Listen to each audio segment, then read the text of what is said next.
quer. E pensando nesses pontos e dando a mensagem lá, hoje eu preguei lá no Subterrâneo sobre Emaús, onde o Senhor nos reconhece a partir de partir de um pão. Eu lembro muito bem, contando lá, eu achei engraçado que uma senhora ficou olhando para mim e disse: não se é, né? Faz sentido isso, né? Por quê? Porque é engraçado que Jesus vem no caminho, e a gente já acontece, Jesus vem no caminho, e ao caminho ele encontra duas pessoas decepcionados com Jesus, decepcionados com o poder dele, decepcionados com atividades, decepcionados com tudo. E aí esse próprio Jesus os encontra, e ao Jesus os encontrar, eles não o reconhecem. Então esse Jesus começa a pregar para eles uma pregação expositiva, que não é nem uma fraquinha, não assim, aquela pregação tipo Mateus pregando, não é. É o próprio Jesus contando a história dos profetas, expositivamente.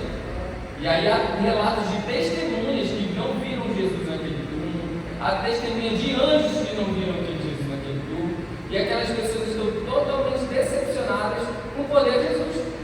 E é engraçado a gente olhar isso e ficar pensando: rapaz, como é que a gente é, né?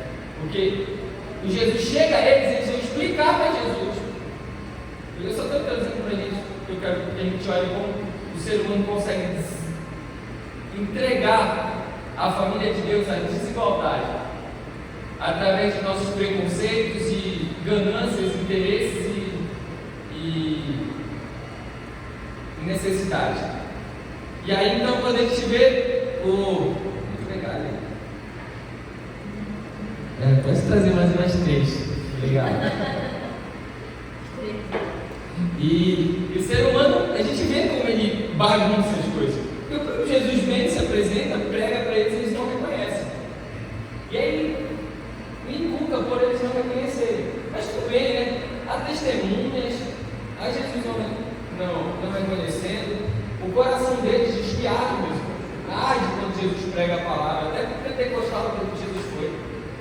E aí a gente não percebe que Jesus vai numa mesa. Meu irmão, Jesus pregou, o próprio Cristo pregou sobre os profetas, o próprio Cristo fez arder o coração, havia testemunhas que Jesus não estava mais naquele lugar, e esses homens estavam decepcionados com o seu poder. E aí, ao partir de um pão, os olhos se abrem. Nesse momento a gente reconhece quem Jesus é, e aí nos traz uma revelação daquilo que a gente quer entender como propósito, que é isso que eu vim pregar esse ano.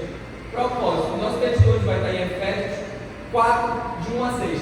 Se pela boa graça de Deus nós conseguimos terminar, porque eu acho que a gente vai terminar, eu não espero me alongar, eu não marquei a hora que eu comecei, mas provavelmente eu vou terminar, não vou levar muito tempo, porque o texto não é muito grande. E eu queria que você abrisse agora em Efésios 4, 1 a 6, por favor. Por que Efésios, Matheus? Porque ao longo desse ano, no final do ano passado, eu venho dedicando a minha vida a entender mais ou menos as cartas da prisão. O que significa isso? É quando Paulo, preso em Roma, acorrentado, começa a escrever cartas a fim de encorajar e fortalecer a fé dos irmãos mutuamente. Não faz nem sentido isso. Ele está preso e está querendo encorajar os irmãos a continuar nessa fé. E aí eu queria começar então, como a gente já fez, Efésios 1, 2 e 3, eu queria que a gente começasse revisando só os primeiros capítulos, para a gente não ter aquela falsa impressão que caímos de paraquedas. Não, nós já vimos esse texto, talvez nós não lembramos muito bem, mas esse é o momento da gente lembrar detalhes desse texto. Todo mundo, Efésios 4, de 1 a 6. Ele vai acabar. Vou ler. De 1, 3, 4 e 5 e 6. Por isso eu, prisioneiro do Senhor, peço que vocês vivam de maneira digna da vocação a qual foram chamados, com toda humildade, mansidão, longanimidade, suportando uns aos outros em amor, fazendo tudo para preservar a unidade do Espírito no vínculo da paz. Somente um corpo e um só Espírito, somente um corpo e um só Espírito, como também uma só esperança para a qual vocês foram chamados. Há um só Senhor, uma só fé, um só batismo, um só Deus e Pai de todos, o qual sobre todos age por meio de todos e está em todos. Amém. Vamos orar. Pai, muito obrigado por tudo. Pai, obrigado pela graça assim maravilhosa. Obrigado porque a tua palavra vem sido trazida até nós há anos e ela vem sendo entregue e resguardada com fidelidade para que a gente possa ler e entender o que o próprio Senhor, o próprio nosso Pai está escrevendo para os seus filhos, Pai. Em nome de Jesus, amém. Então eu começo com isso. Eu vou introduzir a carta e depois a gente entra no texto propriamente dito. O que é Éfeso?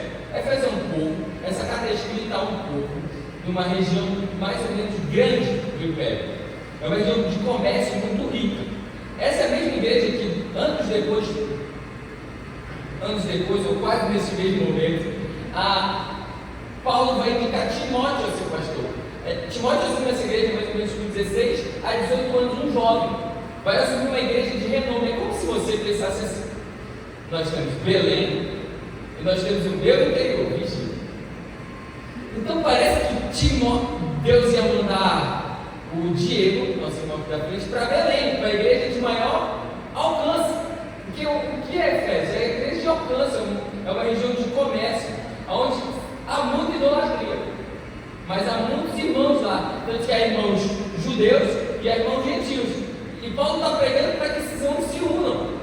Que é estranho. Imagina você pegar um cara que é diferente, com outro diferente, e juntar e dizer que eles são unidos e fazem parte da mesma família. É isso que Paulo está tentando. Então é assim que começa a carta de Éfeso. Paulo escreveu um pouco a fim de encorajá-los, porque ele está preso. Então imagina, o papai abre uma igreja, dá 11 anos de igreja, ele sai preso na operação da Polícia Federal. No mínimo, irmão, você vai duvidar da integridade dele e do seu caráter. Então Paulo escreve uma carta para mostrar para os irmãos que continuem firmes, porque ele está fé justa, ele está preso justamente para dar fé que ele tem na vida desses irmãos. É legal da gente ver isso.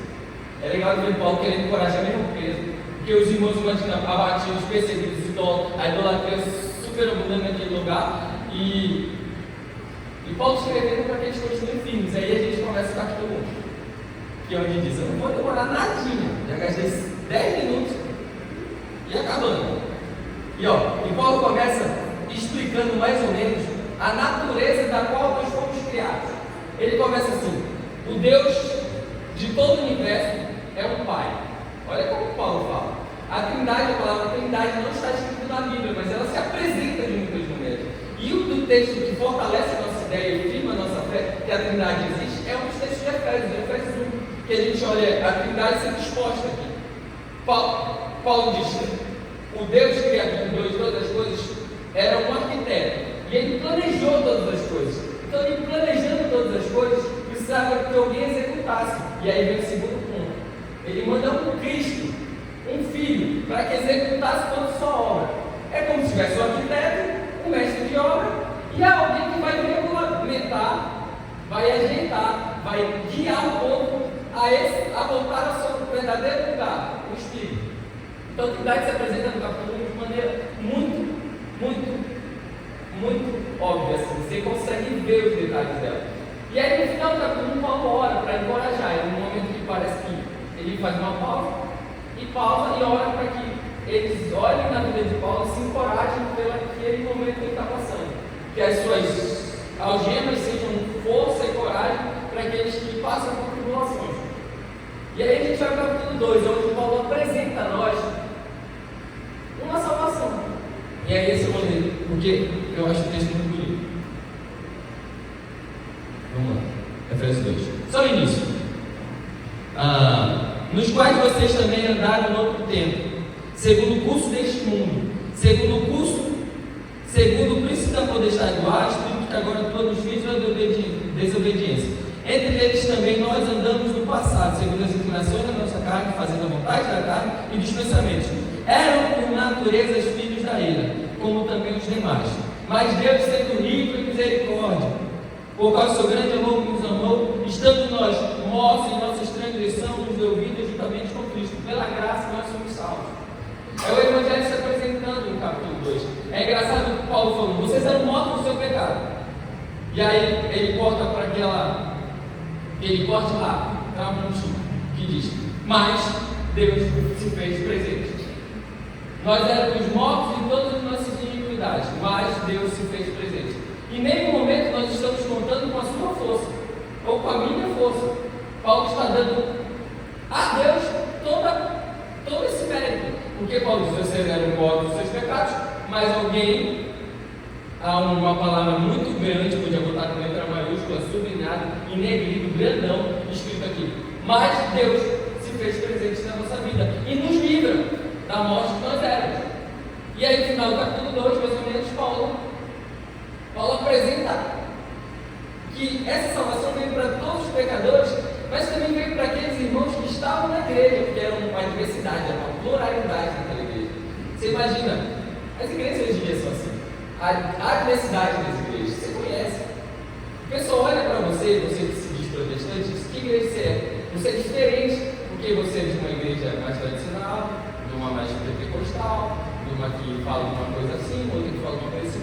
Então havia diferença naquela igreja. E Paulo olha para eles e diz assim, principalmente aos judeus daquela igreja, ele diz: judeus, a revelação foi feita a vocês, mas agora vocês são cordeiros de um povo que eu escolhi para salvar. O que quer dizer? Então agora vocês não são o único meu povo. Agora vocês vão ser irmãos do povo que está aqui do lado, dos antigos. E nesse momento, nós somos inclusos. A gente foi juntado num pacote para dizer: agora nós, os judeus, não são o único povo de Deus, mas eles conosco somos o único povo de Deus. Não há separação entre nós, não há separação entre o irmão que está lá fora e o irmão que está aqui dentro, porque todos são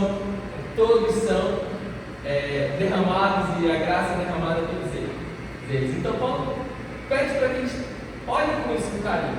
E eu estou acabando com e aí a gente chega no capítulo 3, onde Paulo para um momento, fala da sua pregação e ora novamente, de novo, para que Deus habite no coração deles, para que Deus seja misericordioso, que eles sejam alicerçados no amor, que eles sejam santos, que eles possam compreender toda a largura, a profundidade do amor de Deus, porque ela excede todo entendimento.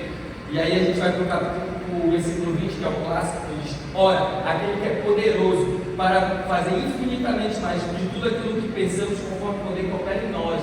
Então Deus nos promete aquilo, nos entrega isso, e diz que Deus vai fazer tudo aquilo que nós nem pensamos, porque Ele é poderoso para fazer tudo que Ele é poderoso para fazer infinitamente tudo que pedimos ou pensamos, conforme o seu poder que opera em nós. E aí a gente vai para o nosso capítulo 4, e agora eu vou começar.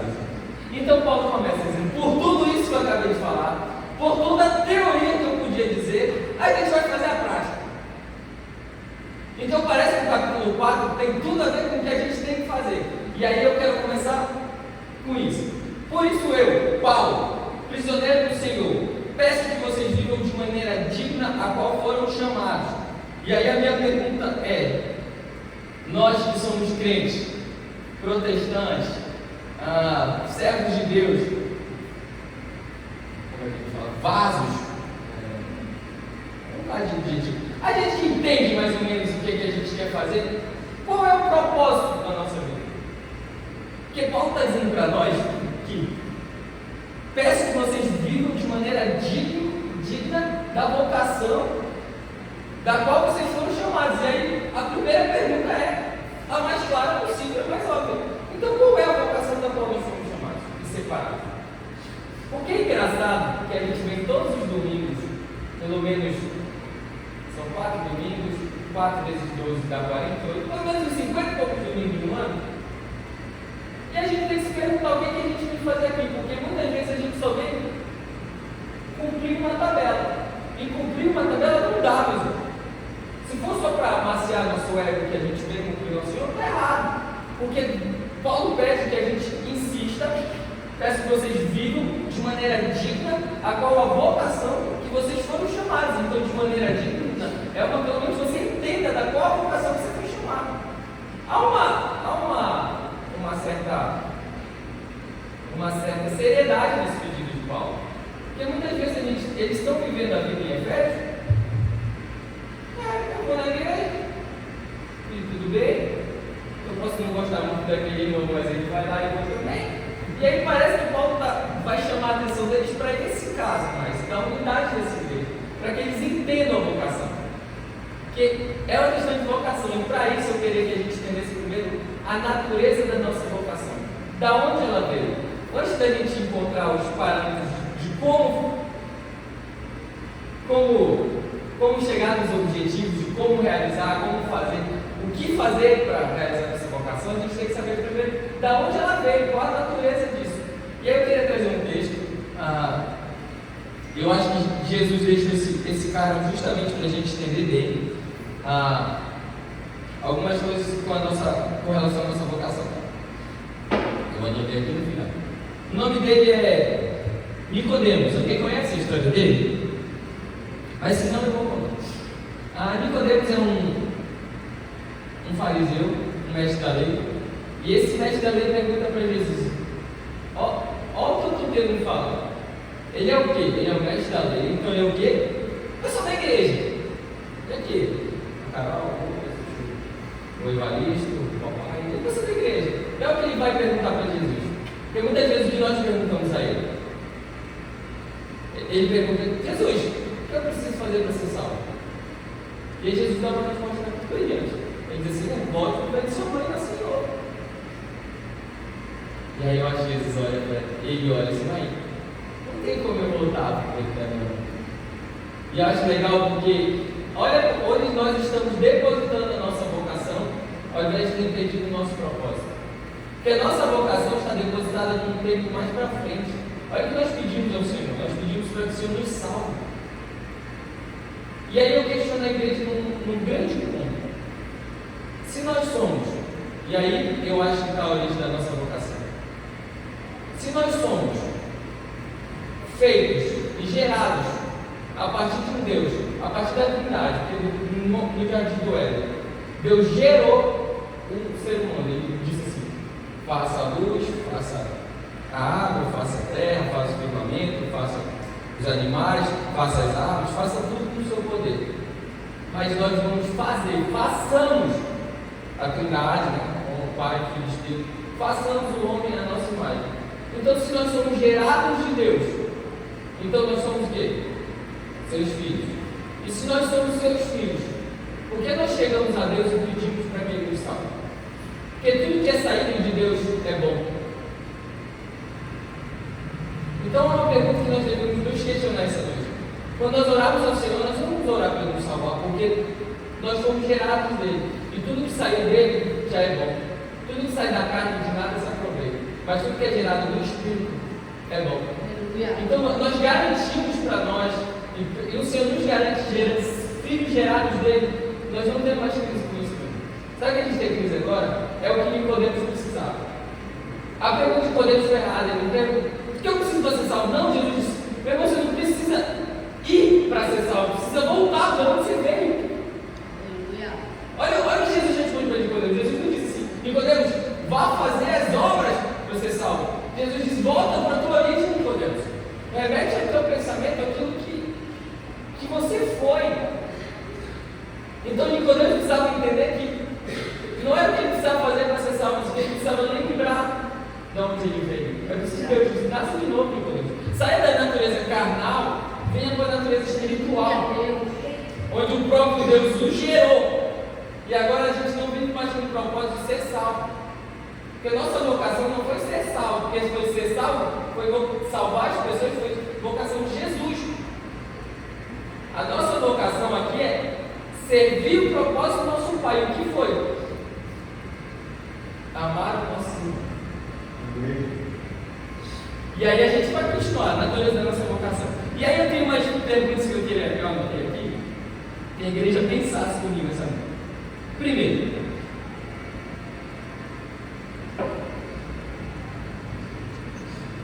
eu acho que o grande problema da humanidade não está nos irmãos que não sabendo. Olha bem, a gente não. O problema da humanidade não está nos irmãos que não têm propósito. Porque pelos tempos de ignorância, Deus não vão parar. Mas a minha crise, eu acho que pode ser a crise da igreja brasileira, do mundo, que não entende isso, por isso padece. Nós temos a revelação do Espírito. onde Ele se revelou entre nós e se fez presente na nossa vida, tendo essa revelação, nós não cumprimos o nosso propósito. É pior. Porque o irmão que não entende e não cumpre o seu propósito, pelos tempos de ignorância, Deus perdoa. Mas nós, tendo a revelação do Espírito, nós não cumprimos o nosso propósito. E aí a criação padece, porque os seus filhos não se levantam. Porque a gente não consegue entender isso. Deus se apresenta, se fez presente, e a gente não consegue cumprir o propósito, que é ser irmãos de uma grande família. E aí eu vou usar um grande exemplo, e a gente vai partir agora dos termos práticos, que é da natureza a gente entende. Da onde vem a natureza? Nós somos gerados por Deus, fomos feitos em mais semelhança dele, para que nós fôssemos filhos dele, irmãos dos nossos outros irmãos, porque nós vamos seguir o irmão de Jesus, nós vamos seguir o exemplo de Jesus Cristo. Eu imagino toda a criação perdida, criação toda perdida. Olha o exemplo que nós temos seguido, a criação perdida, os homens na terra se degladiando, o pecado inundando, e Jesus estava lá ao lado de seu Pai. Olha como o irmão que entende seu propósito, entendeu toda a revelação daquilo que foi entregue. Estava toda a criação perdida. Jesus olha para Deus e diz: Pai, envia minha vida. E aí ele é enviado à terra, e aquele irmão que era único, ele vira primeiro de muitos, né? E aí Jesus Cristo diz assim: se alguém quiser vir a mim, se alguém quer ver Deus, se alguém quiser ver o Pai, veja a mim, porque eu sou um com o Pai. Você tem que olhar bem e dizer: olha como Jesus fala muito bem na unidade. Jesus, vendo todo aquele sofrimento, Jesus olha para o Pai e diz: Pai,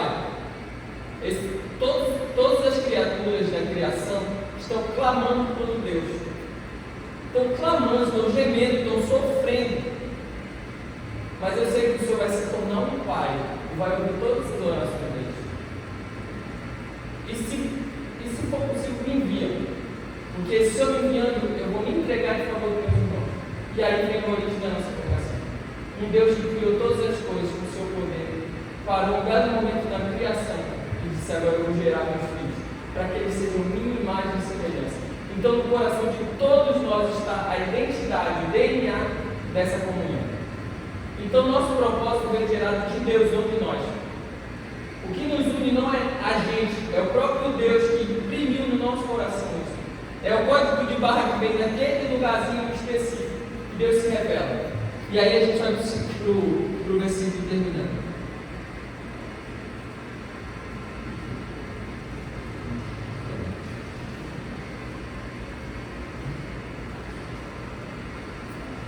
Efésios 4.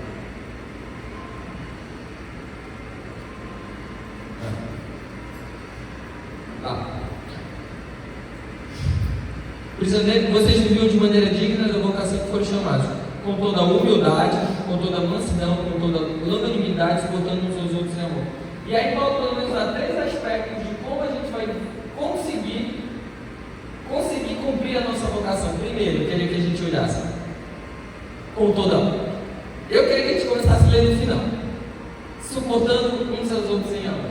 O primeiro aspecto que a gente consegue cumprir a nossa vocação é suportar os outros em amor.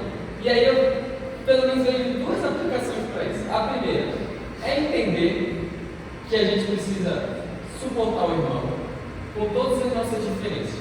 Porque Paulo está pregando a um povo que é judeu, que come o porco, que guarda o sábado, e que tem algumas questões religiosas, batismo e circuncisão.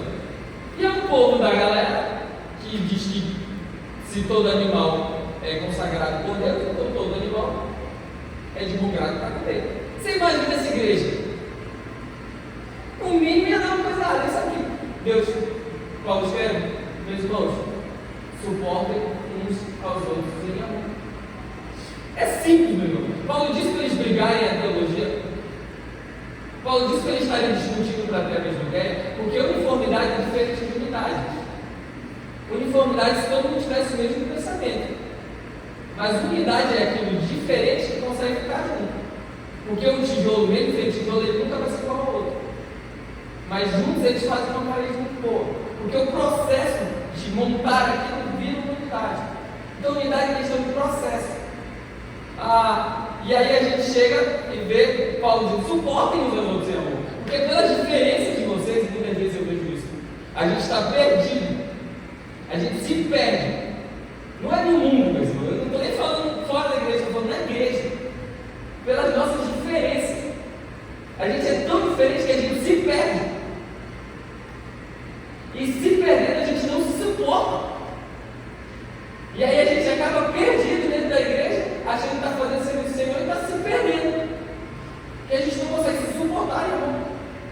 E aí, segundo ponto que eu vejo no suporte, não só suportar de aguentar, mas agora suportar de manter a coisa em pé. Como se fosse um macaco de um carro. Onde seu irmão está caído, você vai ser o suporte para tudo que ele passar. Porque nós vamos entregar, porque o reino de Deus não é comércio, onde eu vou lá com a minha pobreza e sou arrancado, degladiado e tipo como é o comércio, tirando todo o lucro em cima de mim. Não, o reino de Deus nunca foi comércio, você nunca vai lucrar aqui, mas você vai praticar o escambo, onde a sua pobreza vai encontrar a riqueza do irmão, e a riqueza do irmão vai ser trocada na sua pobreza, e vocês dois juntos vão resolver todos os problemas. Então é isso que Paulo está dizendo. Você precisa suportar, ser suporte para a vida de todo irmão, de toda e qualquer dificuldade. E aí, ele usa os exemplos, por exemplo, como é que você vai fazer isso? Com humildade, porque só dá para suportar com humildade. E é simples isso, porque como você vai aguentar o irmão diferente se você não for humilde? Com mansidão. Como você vai aguentar o irmão se você for pistolado? Hoje eu estava conversando com a Camila e um irmãozinho me mandou mensagem, não sei se ele está aqui. Não. Se ele estivesse apontado para ele. E aí eu olhando assim para ele, me contando as dificuldades da vida dele, eu olhei, cara, para mim a dificuldade dele era pequena. E dava para dizer, lá, Senhor, pelo amor de Deus, coisa que a gente fala, vamos almoçar, né? E aí o texto nos veio para pregar para nós, dizer, meu irmão, nós temos que suportar o irmão em amor, com toda a mansidão que ele não merecia, com longanimidade, com temperança. É difícil, irmão, para mim então é bem difícil, porque eu olho ele, eu já falei para ele, meu irmão, seu problema não é o caminho, você tem achando isso, mas há problemas muito maiores. Mas mesmo assim, com amor, que Deus nos chamou para isso, para a unidade dessa igreja. Segundo ponto para qual a gente pode ver muito bem que onde Deus quer que nós cumpramos nossa vocação de um aspecto prático, para que nós fazendo tudo para preservar a unidade do Espírito no vínculo da fé. E eu queria que a gente pegasse isso. Você sabe que é um vínculo, é tudo que une. Se eu tivesse um grande criador aqui, olha o que Paulo pede. Ele quer que vocês se esforcem de uma maneira tal que vocês mantenham um vínculo. Então, como é que eu sei que está tudo certo? Eu estou cumprindo minha vocação. Que se o vínculo da fé fizer parte da relação. Vínculo da paz fizer parte da relação. É como se eu pegasse dois papéis, grampeasse. Sabe o que é o vínculo? O grampeador. Você não arruma. Se você arrancar, você vai pelo menos arrebentar uma das partes.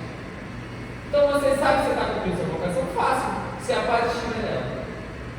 Meu irmão, se ela não estiver, eu peço que uns 50 e poucos domingos do mês, do ano, você olha nessa igreja e pensa, eu estou cumprindo a vocação da qual eu fui chamado para ser.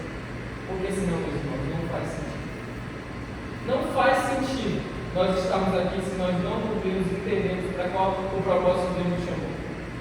Deus nos chamou para que nós fôssemos suportáveis e em amor, para que o vínculo da paz estivesse nas nossas relações. Isso aqui só tem a ver com o irmão, tá, meu irmão?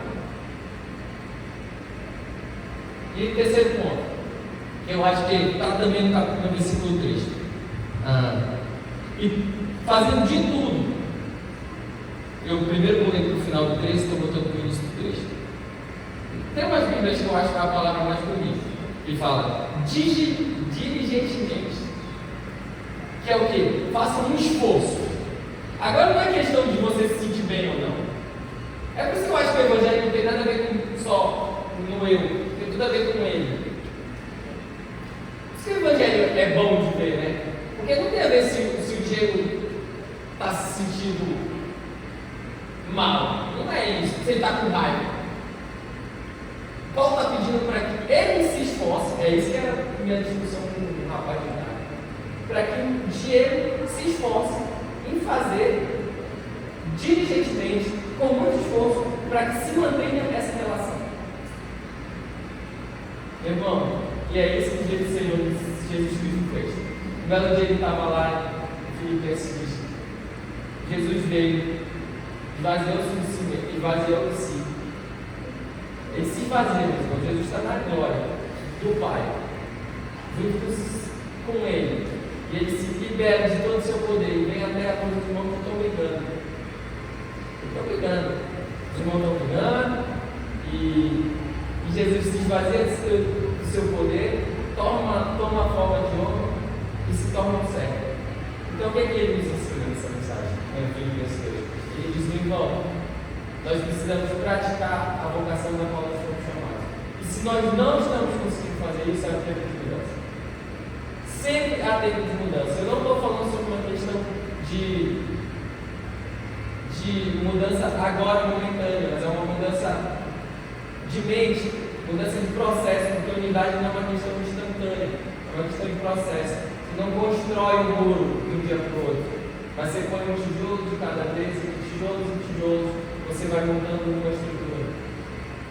Então é isso, eu quero que a gente pense durante o domingo desse ano, a gente pensa: para que eu vou na igreja? Só para vir na igreja?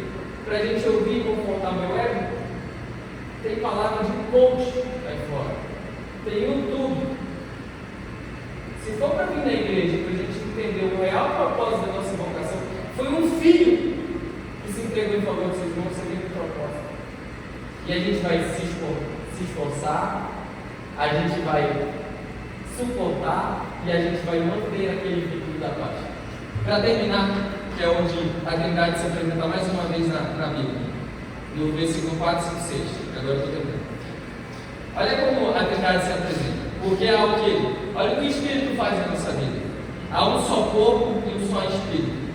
Como também é uma só esperança na qual vocês foram chamados. Há um só Espírito e um só corpo. O Deus Filho se apresentando. Há um só Senhor, uma só fé e um só batismo. O Deus Pai se apresentando. Um só Deus e Pai de todos, a qual é sobre todos e age por meio de todos e está em todos. Amém. Vamos orar, igreja. Pai, muito obrigado por tudo, Pai, obrigado pela graça.